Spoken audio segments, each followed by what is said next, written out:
Welcome back to another episode of the Introductory to C++. Today we're going to look at some source files, some object-oriented samples, and some other good things to help you along your way of learning this good stuff. Okay, quick overview, of course. What we're going to do, we're going to learn how to separate your application into compilation units, because you can't just have everything in one big, huge, this goes off the screen, so one big, huge file. It becomes cumbersome, it becomes difficult. It's difficult to split it into pieces that you can allocate to different people. So a compilation unit is compiled into an object file, and you link these object files together into an application. Now, each compilation unit generally consists of two files. It doesn't have to be, but generally does. You'll have your header file, which defines the interface to the unit. That's how all the other units know how to call the unit functions and classes. And the source file that defines the actual implementation of the code. Now, one of the advantages of doing this is you can keep your implementation secret. You put that in your source implementation file. It gets compiled into an object file. Now, it's possible for someone to decompile the object file to see what you're doing. Most people won't go through the trouble. So that's why it's secrets in quotes. But for the most part, no one's going to look at your object file. They're going to say, what are you doing? How are you accomplishing this? And you generally would say, no, we do it well. That's all right. Now, you can change that compilation, the implementation, without having to recompile the other units. You'd have to relink them, because now you have a new unit to be linked into the application, but the others don't have to be recompiled. And one thing we have to do with our header files is protect them from being included more than once in the same application, which can cause problems. And we're also going to present some syntax for some object-oriented classes, some prototypes and class implementation for classes, some virtual base methods, which are very useful for object-oriented, and some polymorphism that we're going to cover today. So, source file separation. And so far, everything we've done has been in one big, huge file. It's just for purposes of illustrating how things work. But when you get into the real world, you're not going to be doing things like that. You'll have, this is your piece of the whole application. That will be your file, and you'll have your header file for it. So you're going to need multiple files to put your application together. We need to do that for modularity. So it's, okay, Joe, you work on that. Fred, you work on that. Francine, you work on this piece. And so the modules can be modules can be written by others. You say, okay, we're going to buy this module from this company, and they'll send us the object code. We'll incorporate it into our application. So you divide your application into compilation units. In the compilation unit, you can have whatever functions that you're writing that other people are going to use, your classes that you're going to use, constants that you're defining. So your header file defines the interface, and that's public. That's the part that everybody can see. So you'll have a nice big header file that's visible to everybody. And then your source file defines the actual implementation code, and that you can't see. That's a closed eye, if you can tell. The source file will also include the header file, because it needs to make sure that its definitions match the definitions that are public. So you include that into the code that uses it, and you compile that into an object file that can be linked into an application. So we have a piece to be compiled into a unit. The unit is linked into other units to build a complete application. Here's an example. We're going to have a pair of dice. Singular for dice is die. I hate that word. It's like die. No, it's die. So we have a header file. And I use the naming convention HPP, which is a C++ header file. You can also use .h. Sometimes people use .h++, depending on what you want to do. Eclipse, when you use that IDE, will default to using H. Well, I like HPP because this is supposed to be C++, but it doesn't matter which one of these you use. So my definition for this little function that I'm writing for everybody is roll one die. The die has got the dots on the side, and it will randomly produce a result, like you're throwing dice, you're playing craps. Now the source file is called dice CPP, which of course you can't call it .c because that makes it a C file. So that can be C++. Sometimes you'll have .C. But if you're running in a Windows system, case is insensitive, so that causes problems. So just use CPP. It's the easiest one to use. So here's the source file for this particular function. I'm including the C standard library so I can get the random function.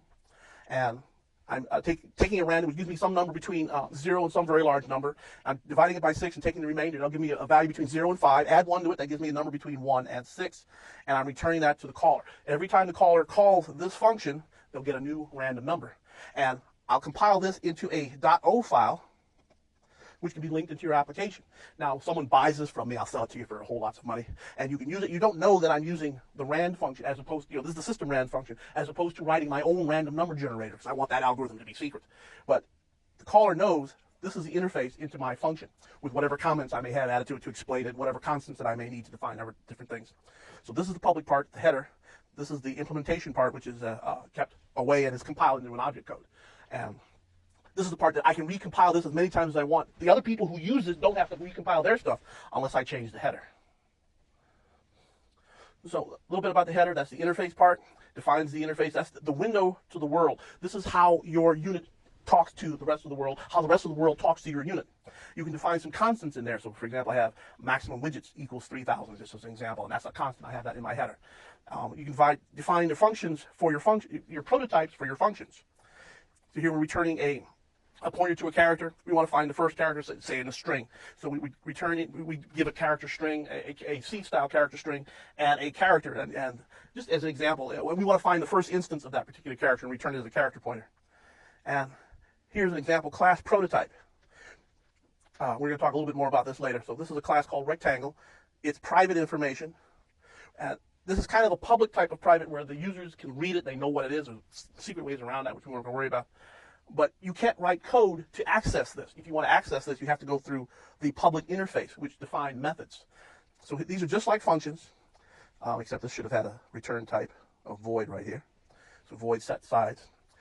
This is the constructor for that particular class object.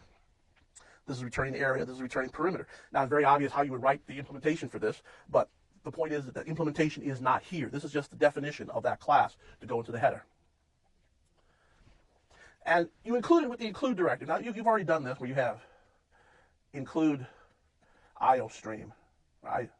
And you have your triangle brackets. Now, when you define your own header file, you include it the same way, only you use quotes instead. The triangle brackets means get this from a library. Now, there's various types of libraries that C++ has access to. There's usually the standard library. IOStream is a standard library. But you can also define other libraries, but we're not going to talk about those in this particular class. So with the quotes, you can just put your header file in the same directory as everything else. So we're using double quotes instead of angle brackets. Well, here's the example. I use IOStream. And here we have, now don't worry about these quotes being, when you put the quote, it's going to be just the single quote that's not left or right quotes. I didn't feel like changing that. But you have your quotes, dice.hpp. This is our particular dice function as per the previous slide. Now, the header files can also include other header files. You can include headers, which include headers, which include headers. And that runs into a difficulty where it's possible for, I'm including this for one use and including that for this other use, and both of those are including the same header file. So that header file will get included twice. And there's ways that can cause problems, which we're going to talk about in a minute. And of course, the implementation code, the CPP file, also doesn't have to, but it should include the interface file, because that way you make sure that your CPP definitions actually match your interface. And if they diverge at all, the compiler will complain for you. All right. If you have other header files, you either include all the other header files in your CPP file because you're using them. But if your unit requires something that requires something else, you're probably better if the header file includes the something else for you. That way, the something else definitions will be available in the header file. Like I said, if you include this, you include that, they both include the same thing. That can cause problems. For example, if I put a constant integer max equals 3,000, and I have that in a header file, this header file includes it, this header file includes it, I will be defining this twice, and the compiler will complain about that. You can only define it once. And the way we get around that are with preprocessor macros. Now, we have not talked about preprocessor macros in this class, basically because it's a fairly advanced topic. Beginners get into a lot of trouble trying to mess around with the preprocessor macros. But in this case, it's very, very useful. So what we're going to do here, we're going to have the macro if not defined, and then we'll have a macro that's going to be tested for definition. And the typical way to do that is have the name of your header file with underscores instead of periods and an extra underscore. You can have the extra underscore in the front, in the back, but 2 extra underscores. So if the preprocessor will say, well, if this is not defined, and the first time you see it, it's not defined. It says, okay, I will proceed. It will include everything between that and the end if. And the first thing in there is define that macro. And so now we have our int max is defined to be 10, the body of your include. If we didn't have this, this would be included twice, and that would cause a problem.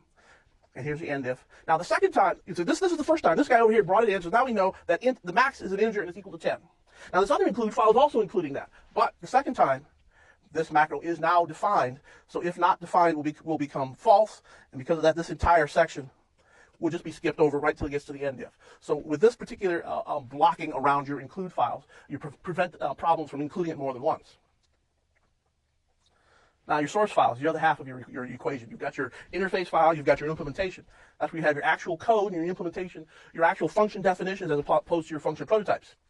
You have your algorithm there that you're actually using, and they should remain secret.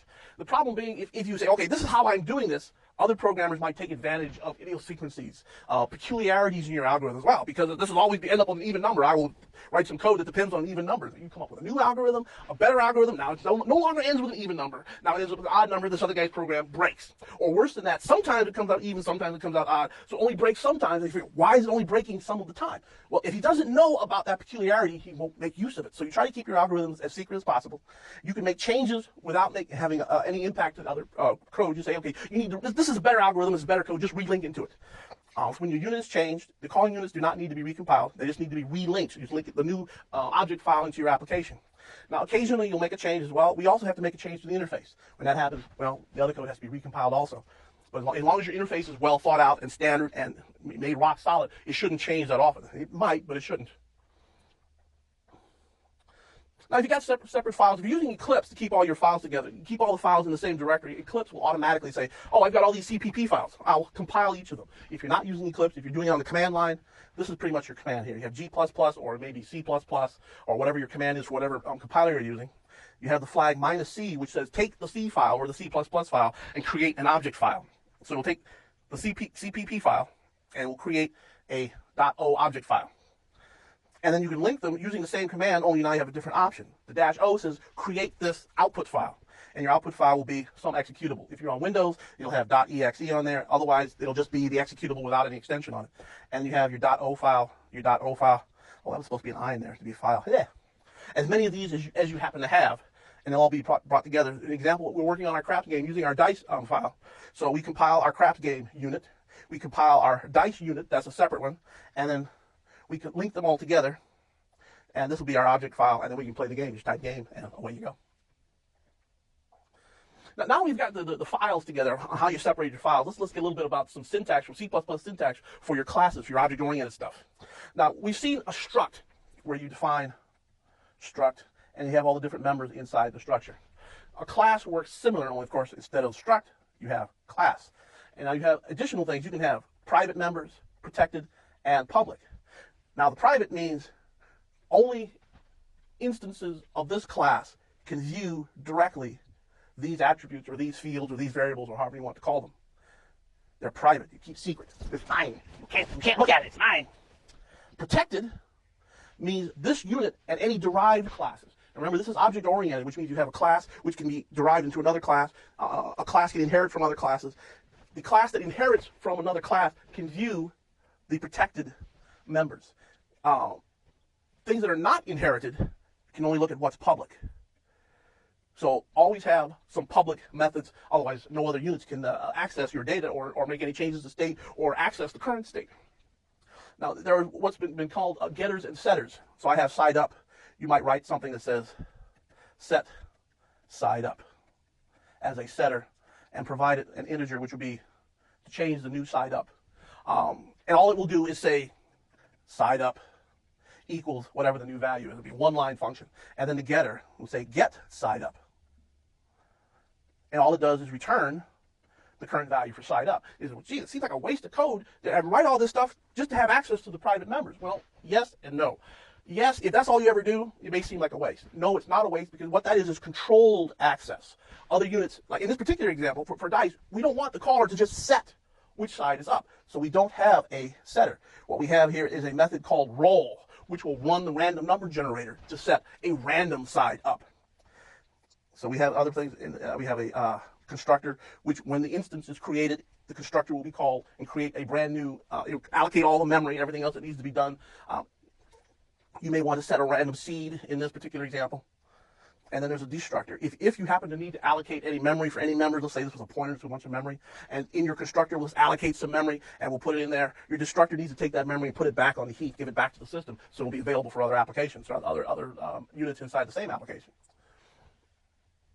So here is a sample header for our dice cube. We've got our blocking macros that prevent it from being incorporated more than once. We have our class definition, open and close brace. You do need to have a semicolon here for this. We have our private member is the side up. Our protected member, number of sides. So the number of sides is depending on what classes may inherit this. A dice cube can inherit it and have a default of 6. Or a dodecahedron can inherit it and say, let's change that to 12. So here's our constructor, which may or may not set a random seed. It may allocate memory, but that doesn't happen to. And here's roll, which will run a random number generator between 0 and the number, or between 1 and the number of sides, and return whatever that number turns out to be. And here's something that shows whatever, this is our getter. It shows us what side is up without actually running the random number generator. And then our destructor. Now notice it has to be it doesn't have to be, but generally it's good practice to always have your destructor to be a virtual member. And notice the little tilde in there. So this is what makes a constructor, is the name of your class. And the destructor is the name of your class with a tilde in front of it. You can also overload the constructor. You can say dice cube and give it a parameter, which could be the number of sides, for example. Your default constructor is run if you don't specify any other constructor when you instantiate an object. So here's our quick implementation. That dice cube is called, a header file is called .h instead of .hpp. That's okay. Here we have our constructor. Now here we're using the namespace operator. Since we're in a separate file from the actual interface, we need to tell it that this particular function belongs to this class. So these methods all belong to dice cube. So our constructor, so we're just going to set side up to 1. We don't care. We probably ought to roll the dice, but we just set it to 1.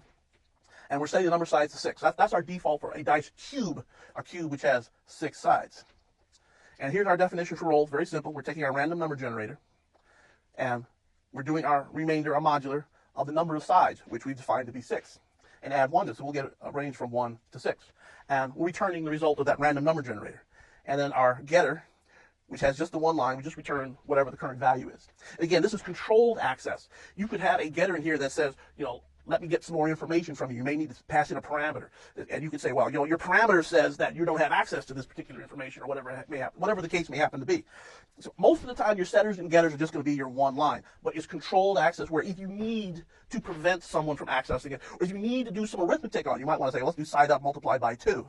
Because for whatever reason, side up is 1/2 of what it needs to be. So all this is in your getters and setters. And we have an empty destructor, which is fine, because we're not allocating any memory in our constructor, so we don't need to deallocate it in the destructor. Now, a little discussion about inheritance. Now, we've talked about that in a general point of view from object-oriented. This is how C++ does it. In our header, we've defined another class called the dice dodecahedron. That's a 12-sided dice cube. It's not a cube, it's a dodecahedron. And we have our colon. And we want to access the public portions of the class we're going to inherit from, is dice cube. This is our classic is-a relationship. A dodecahedron dice cube is a dice cube, but it is a dice cube with 12 sides instead of 6. So we have our constructor and our and we should have a virtual here. We didn't put it there. So we have our constructor and our constructor and destructor. This is our header file, and this header file, which I should have put here, will include the dice cube header file. And it's good practice to keep the name of your class and the name of your file the same to avoid confusion. It's also, if you're going to use .h or .hpp, make sure you use that everywhere as much as you can, so that people don't put an HPP when it's actually an H. I'm pretty sure this is an H. So this way the compiler will include the interface for dice cube, so it knows what a dice cube is, and we're using it in this particular inheritance. And here's our implementation. The only thing we need to change is the number of sides. That was a protected member. Now the private member, side up, we don't have any access to. We don't need access to. The way this is designed, that is separate from what we can play with. What we can play with is the number of sides, and everything else works just fine. When it gets into when we run the code, we'll call this, we'll implement it here. Let's say, I'm not going to spell it all out when I type this. This is dodecahedron, okay? And then D, this is creating an instantiating. This is creating an object based on this class. And then I can say d.roll, let's say it's integer x equals d.roll, because roll does return a value. It will roll the dice, it will call the code, it will come up to the dice dodecahedron class, and knows it will call, it's not overridden here, so it will call the dice cube roll.class.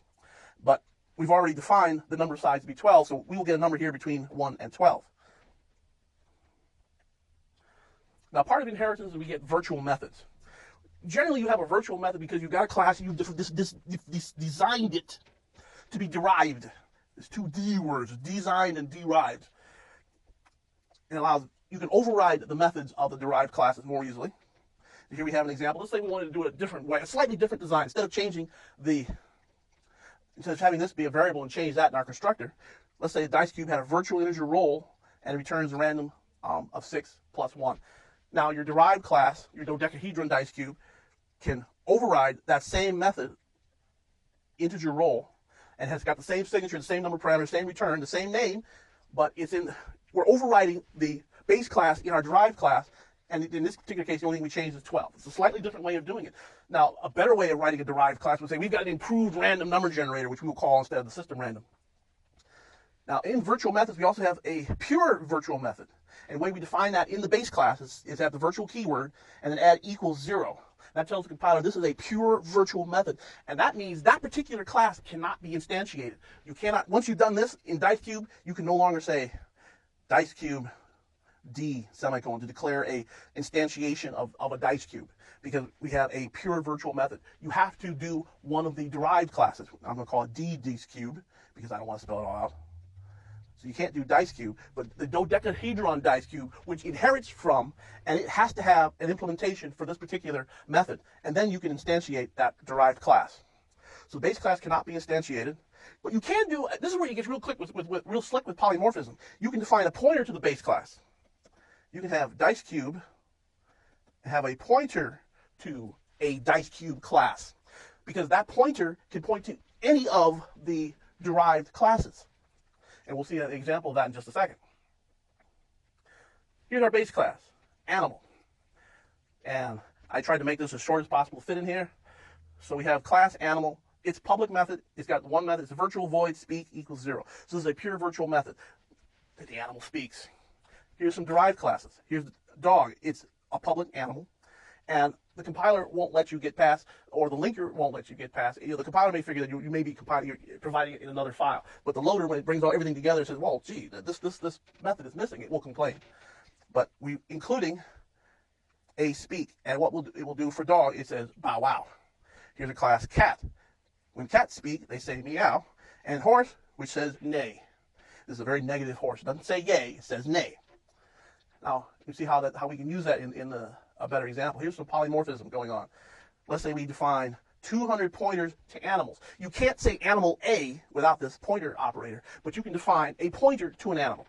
Now we have A of 0 is going to get a new dog, and the new operator allocates memory and returns a pointer to an object of this class. So here we have a pointer to a new dog. This, of course, is a pointer to a new cat, a new horse, and then one more dog because I like dogs. So you have 0, 1, 2, 3. We can go on and on forever. We can be reading this from a file. So, okay, this is a dog. We'll get a new dog. Oh, this is a cat. We'll have a new cat, etc., etc. Now, A is 0, and since it's a pointer, we need to use the pointer dereference symbol and call that method speak. That will print bow wow because that one is a dog. This one is a cat. Guess what that will print? This one is a horse. Guess what that will print? Of course, it'll print neigh, it'll print meow. And this is the power of polymorphism. Here we have a function which does not know in advance what each of these particular derived classes are, but it does know that there has to be a speak method. And that speak method will work based on what type of object is being pointed to. So in this case, we're going from 0 to 4. This should print out bow wow, meow, neigh, bow wow. And this, of course, depends on how many. In this case, we've got 4. You're reading this from files, however many files you've got. And this is the way you do this in C++. Oh, are we finished? I think we got him out of that C++ class just in time. I don't know. He looks dead to me. Anyhow, that's it for today on educator.com for our particular class. Hopefully we'll see you again at the next class when we go into the intermediate C++. We talk about a lot of this in a lot more detail. If you think this was difficult now, you ain't seen nothing yet.